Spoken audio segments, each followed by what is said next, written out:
ভাই আসসালামু আলাইকুম। ওয়ালাইকুম আসসালাম। কি খবর? ভালো আছো? ভালো আছেন আপনি? এই যে আলহামদুলিল্লাহ ভালো আছি, তোমাদের দোয়া। কিছু লাগবি? ভাই গরু অসুস্থ, পাতলা পায়খানা আর আপনার শরীর দুর্বল। আহ, এইটা হচ্ছে ট্যাবলেট। হ্যাঁ সকালে একটা আর দুপুরে একটা খাওয়াবা। হ্যাঁ। আর এই সিরাপও তাই, সকালে আর দুপুরে খাওয়াবা। 2 বেলা করে খাওয়ালে লাগারে 3 দিন খাওয়ান যাবি। 3 দিন খাওয়ালে ভালো হয়ে যাবে আশা করা যায়। আচ্ছা 450 টাকা দাও।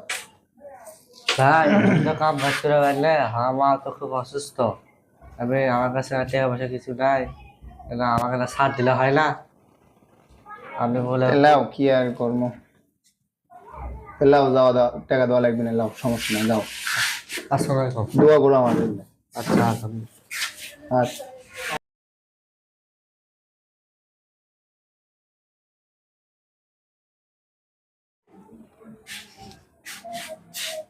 আলহামদুলিল্লাহ ভালো। ওই পারে আলাস ছিল তোমার দোকানে, কিছু নিয়ে গেল নাকি? আর বাড়ির গরুর বলে অসুস্থ, পাতলা পায়খানা, দুর্বল হয়ে গেছে। হেই ওই মিসেই, জন্য ওষুধ দিলাম।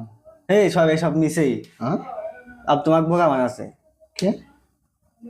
ওই সব ওষুধ বেশে বিক্রি করে ইয়ে নেশা করবে। সত্যি দেখে অবশ্য তাই মনে হলো নেশা করে, আমি তো জানি না ভাই নেশা করে। হ্যাঁ নেশা করে তো, প্রচুর নেশা করে। ইনকে বোকা বানালো আমার। অক্সিটিভে বসে ধইলে আসবো তো। আচ্ছা হ্যাঁ বেশি দূর যাই না, ধইলে যা।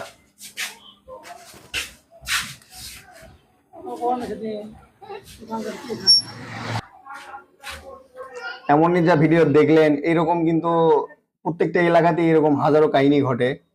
মানে সন্তানের নামে, বইয়ের নামে, বাবার নামে যে সাহায্য সহযোগিতা চাই। আপনারা সবাই একটু সতর্কভাবে দান খরচ করবেন, সাহায্য সহযোগিতা করবেন। প্রত্যেকটা এলাকাতে এরকম থাকে। সাহায্য সহযোগিতা করতে বারণ করতেছি না, কিন্তু একটু সতর্কতা অবস্থায় সাহায্য সহযোগিতা করবেন। যাকে তাকে সাহায্য করা একটু না করাই ভালো। ধন্যবাদ সবাইকে।